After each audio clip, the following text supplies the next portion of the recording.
Il responsabile regionale del Dipartimento Trasparenza Enti Locali, Giuseppe Di Rosa, comunica che è stata presentata un'interrogazione parlamentare, primo firmatario l'onorevole Ismaele Lavaldera di Sud Chiama Nord, a firma di ben 8 parlamentari, sulle notizie urgenti inerenti alla proroga del contratto per l'affidamento del servizio pubblico di trasporto urbano alla società Tua Trasporti di Agrigento.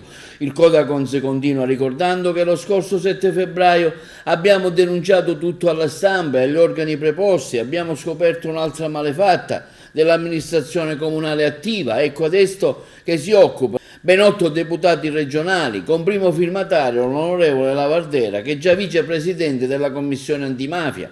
Imbarazzante come sempre l'operato della giunta attuale Micichè, poco trasparente e sempre o quasi fuori da ogni cognizione di buona amministrazione. Siamo sempre vigili e presenti, ma ci rendiamo conto che senza di noi, forse, anzi senza nessun dubbio, staremmo rischiando di diventare l'amministrazione più legale della storia del comune di Agrigento. Il responsabile regionale Codacons conclude dicendo: dove sono gli organi eletti a fungere da organo di controllo di chi amministra?